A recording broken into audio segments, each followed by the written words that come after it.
Hi everyone, I'm Rose Martin and we are right around the corner in Blacksburg, Virginia at the Alexander Black House.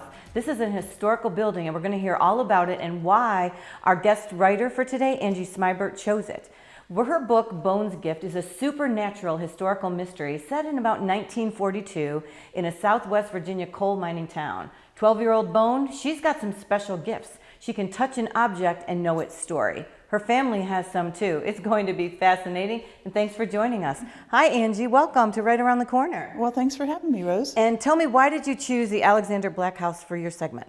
Well, I knew that they were having an exhibit on coal mining in Blacksburg, and my book is set in 1942 in a little coal mining community outside of Blacksburg. And also the building has sort of like a family connection as well. We weren't part of the Black family, but the McCoy family had this building for many, many years as a funeral home. Oh, really? Yeah, and they still have a funeral home on the other side of town. And they sold this building to the town, I think, maybe 20 years ago. Well, it's a beautiful Right. facility, so I'm glad you chose it. Yeah. Outside of this building, though, you also have a family history with coal mining, don't you? Yeah, I do, yeah.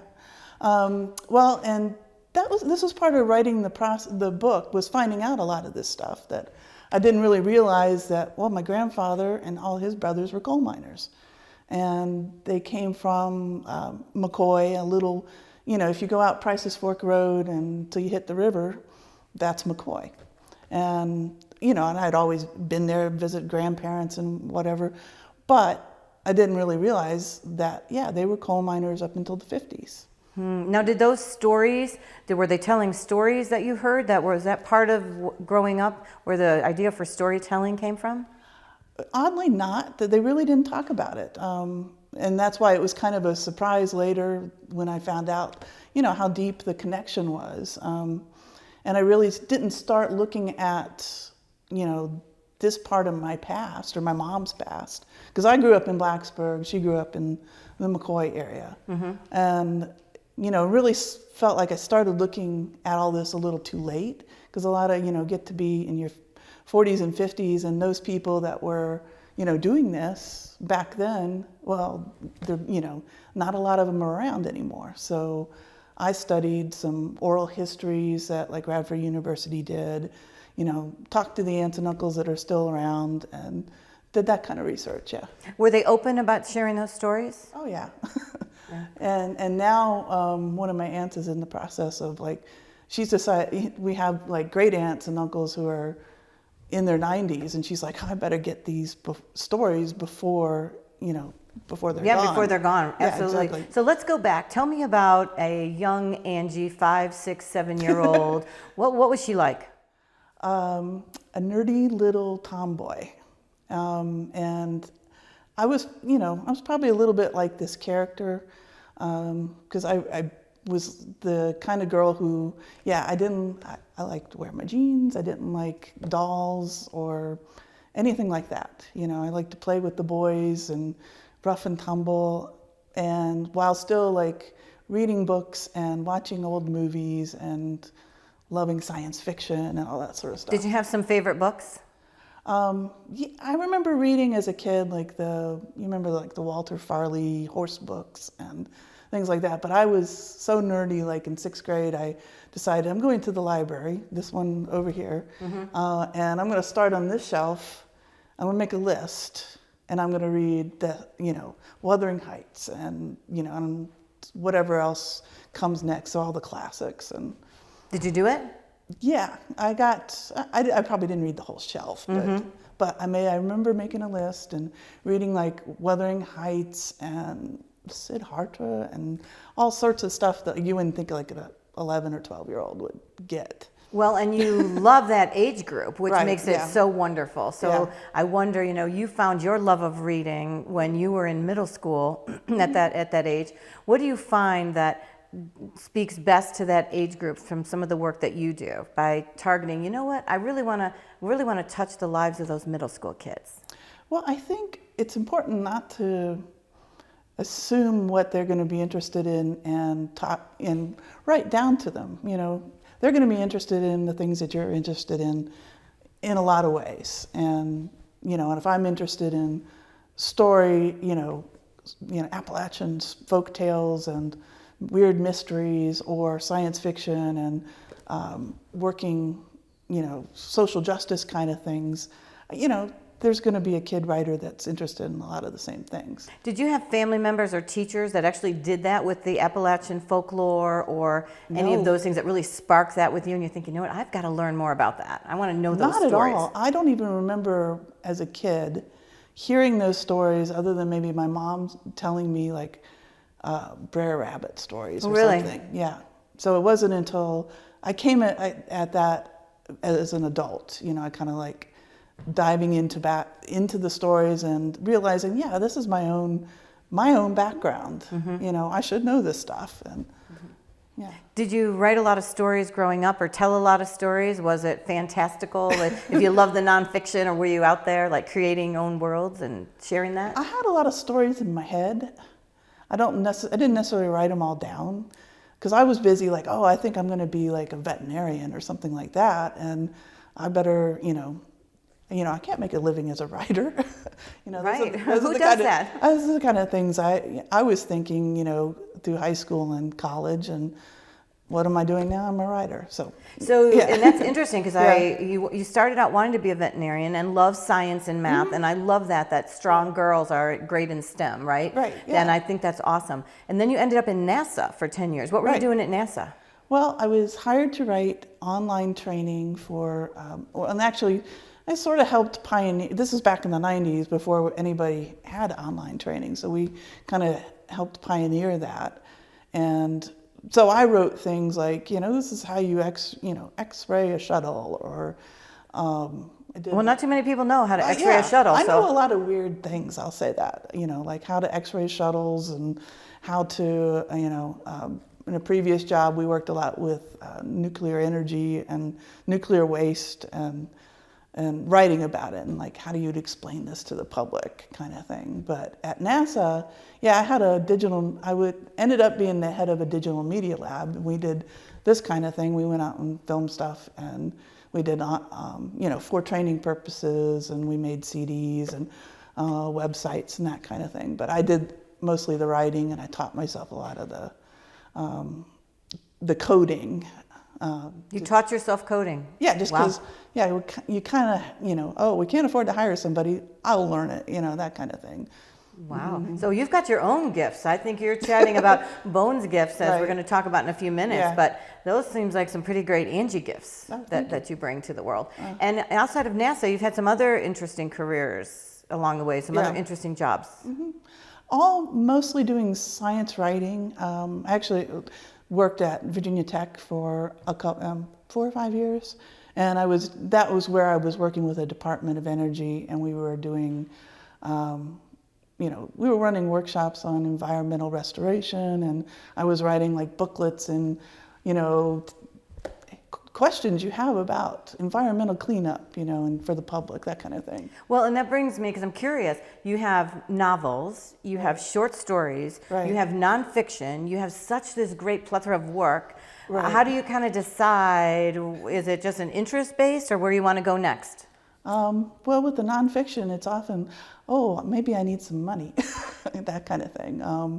Because that kind of work has kind of like fallen in my lap. Like I know that stuff, so I can go write about, space or some of those things. And I love it. Yeah. And, and it is kind of like, I think like right now I'm writing a book on board games, one on computers, and I just finished up one on artificial intelligence, plus working on the second and third book of the Bone series. Okay, I need to take a minute there to even realize that. Right. So a book on board games, a book on artificial intelligence, the second and third of the trilogy of this one, and what was the other thing? There's one on computers. One on computers. Like how they work. How on earth do you keep all that straight? Sometimes I don't. Okay. But I have to be like, okay, today I'm working on this. I have to compartmentalize a little bit. Did you have a family of writers, a family of scientists? My dad was a scientist. He was a professor at Tech for 30 some years, and a world-class scientist in microbiology. So that's where that love of science came Yeah, from. yeah. Do you keep up with things now? You had mentioned the book on artificial intelligence. Are you keeping up on all of those interesting Yeah. new developments that are happening in science? I do, and out of my own sort of intense curiosity, like, oh, that's cool, let me research that and see what that was all about. And that's what I was thinking Yeah. about, because you have this great breadth of work. So it's that Yeah. intense curiosity that you Yeah. decide, oh, this is interesting me. I think I might want to write about that next. Right, and a lot of times I get story ideas from that too, because there's some cross-pollination of like, that's where I came up with the idea for Memento Nora. I was looking into some research on memory and found, somebody really is working on a pill like this to help people forget, bad experiences and just that bad experience. And that is such Yeah. a great series, a great trilogy that you have with Memento Nora. So it starts out, share a little bit about that. Well, it's a young adult science fiction, and it starts out where it's a world where you can just go down to the corner and, instead of a Starbucks, there's a therapeutic forgetting clinic, and you can go in and say, I want to forget this horrible experience. And you just, take a pill and go on with your life. And you forget. Right. And then in book 2? Well, the book 2 and 3 is kind of, like in book 1, the main character, Nora, figures out that, maybe there's a reason that you ought to remember some of this stuff. Mm-hmm. So 2 and 3 is a little further down the rabbit hole of what the kids, because they're all like 14 and 15, who, she becomes friends with, and they're all doing this, they're working to find out what's really going on in this, it's a near future world. When you lay out a series like this, what's that process like for you? Do you know from the very beginning, do you outline all 3 books? Yes and no. Like for the Bones Gift series, I've outlined all 3 books. And so I know and they'll change as I write them. For the Memento Nora one, I did outline the first one, and then I didn't realize there was a second and third one until I got to the end. And then my editor made some comment and said, well, I don't think she would, at the very end, I don't think that the character would remember this, or something would happen. Mm-hmm. I don't want to give the ending away, and I was like, oh, you're right. And that's kind of where the second and third book came from. Do you have a process every day? Are you regimented, like you go to work and you write, or how does that work for you? I treat it like a job. I have, I work at home, but I have a office, so, go eat my breakfast, feed the animals, go up and sit in my chair, and, from like 9 to 5, more or less. Oh, so it's really regimented for you. Yeah, I mean, I vary the times if I need to go do something, but it's, I treat it like it's a put your butt in the chair kind of job. Right. What do you think makes a great story? That's a great question. I think a great story hits all the right buttons in the reader, that you feel like you're there you're there in the world, you're there with the character, you believe all his or her choices as they're going through, and you may not like what they did, but you're invested in what they're doing, and you get to the end and you don't feel like, oh, well, that was a cheat. So that was kind of like, it's an emotional response to the story, I think. So do you do that when you develop your characters for a story? You kind of think, you might do that, you might not, but... Yeah, I really do.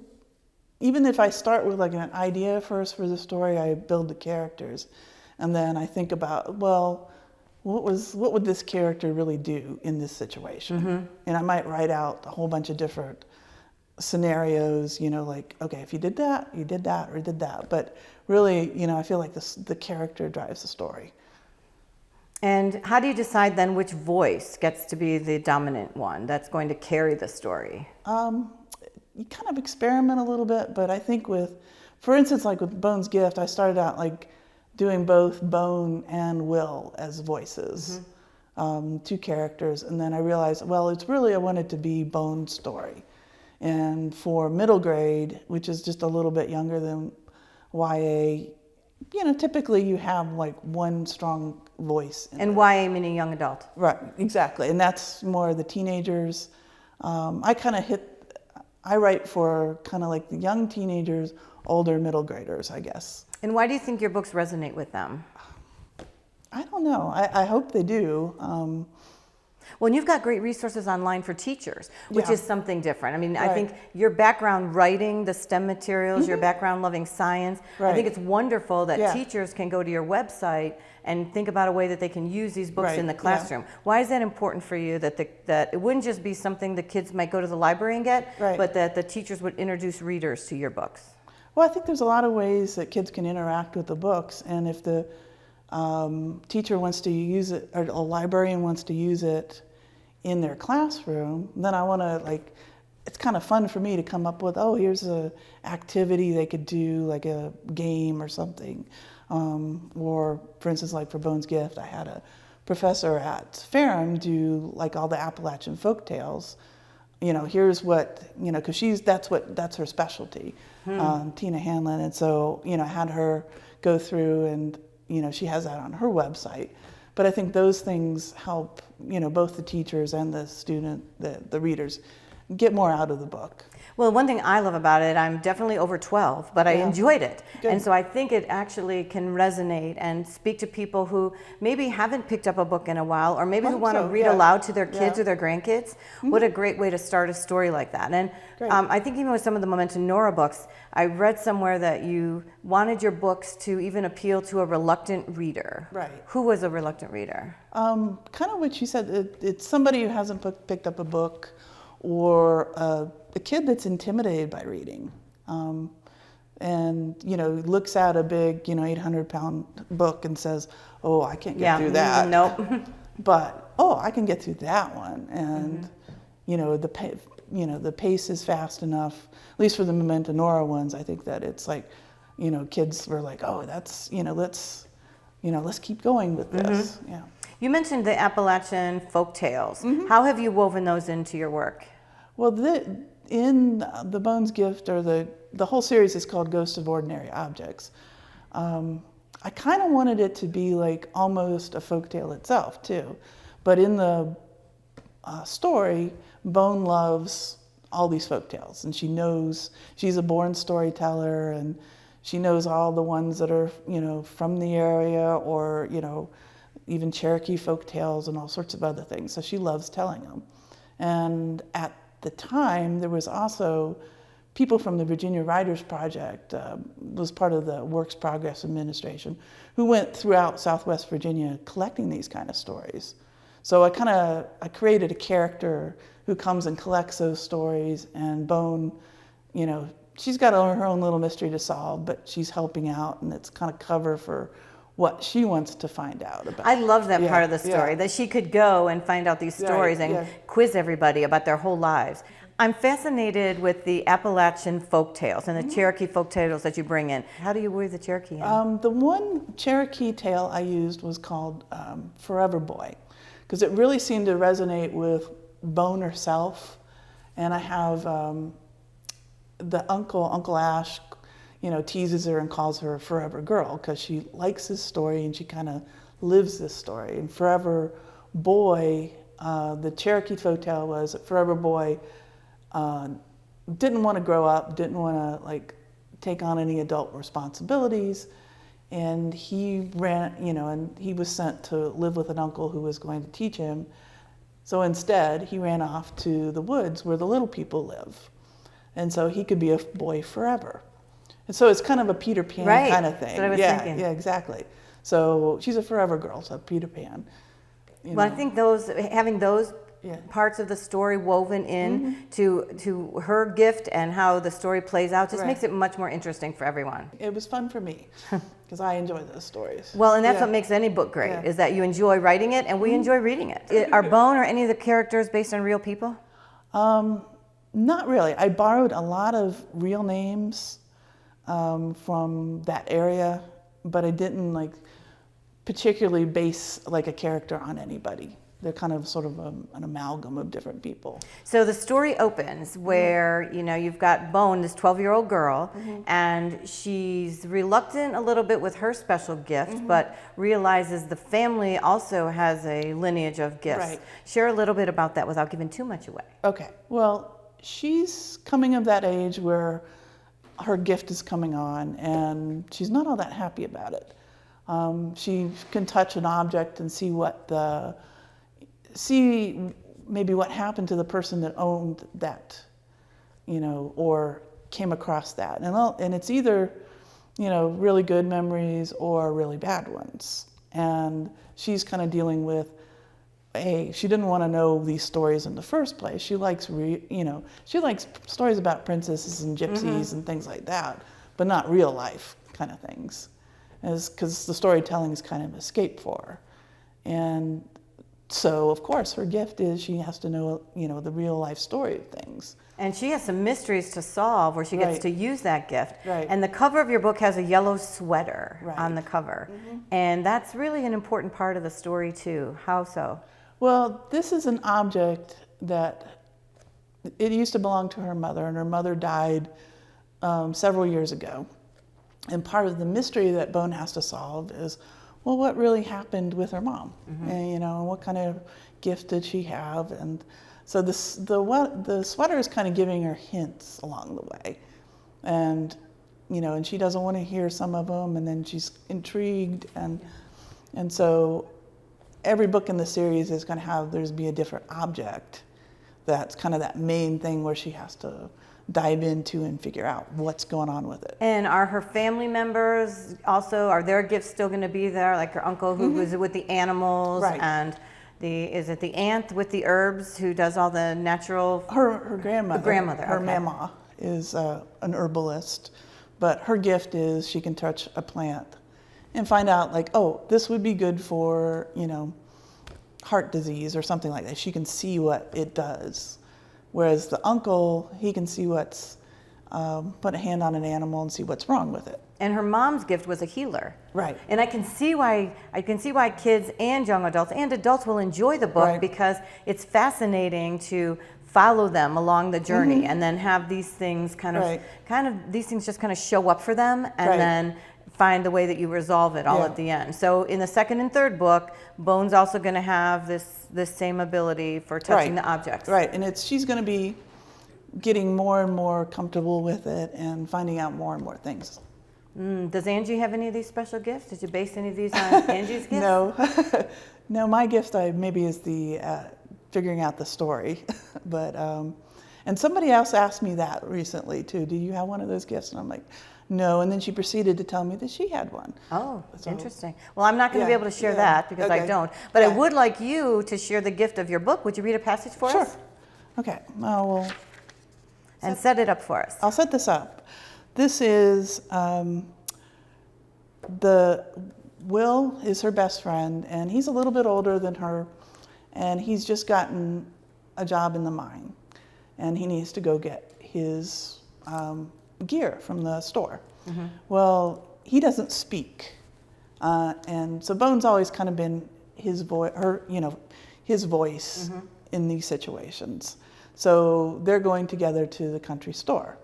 Now, one thing I didn't mention before was that my grandfather ran the country store in Oh, he this. did. In this, I based this loosely on McCoy, but I call it Big Vein instead. But so this is kind of, I thought he was also a miner in McCoy and got hurt, and then he took over running the store from his father. So I used his name in here. Okay. So, Will held open the screen door as Bone marched into the store, past the old men playing checkers on the Cracker Barrel, past the RC Colas frosting in the cooler and the Red Goose work boots stacked on the shelf, right up to the counter. Uncle Junior and Mr. Price were standing there jawing with Mr. Scott, who ran the commissary. Bone cleared her voice. Mr. Scott, Will Kincaid here has himself a job at Big Vein, she announced. Well, I got what he needs, Miss Bone. He grinned, and then he looked Will up and down a bit and then went back to the back room. Will shifted from foot to foot while the men were hanging about the store, slapping him on the back and shaking his hand. "We could use a big, strong one like you down there," Mr. McCoy said. Will stood even taller as Uncle Junior shook his hand. Will was a half a head taller than most of the men in the room, except of course Uncle Junior. Both of Mama's brothers were like trees blowing in the wind. "We take care of our own, Will," Uncle Junior said. He winked at Bone, which made her feel better. Her uncle had been in the mines even longer than her daddy, and he'd look after them both. But she also knew it meant something else. Will was only 14, but on account of his size and his daddy's death, the mine super turned a blind eye to Will's age when he scratched 16 on the form. Everyone in Big Vein Camp knew how old everyone else was, but they also thought Will would never make it through high school or get drafted or even get a job at the powder plant over in Radford, not without a voice. Thank you so much. I really appreciate you sharing your work, and I can't wait to read the other 2 books. Okay. And I hope that schools will pick them up also and share them with their students. I hope so too. So a special thanks to Angie Smibert for sharing all of her work with us, and also to the Alexander Black House for their hospitality while we had a chance to chat with Angie today, learn about Bone and all of her gifts. And I think we have a takeaway, right? That we can also learn about our gifts and be okay to use them and be appreciative of them. Thank you all for joining us, and I'll see you next time because we're going to be right around the corner.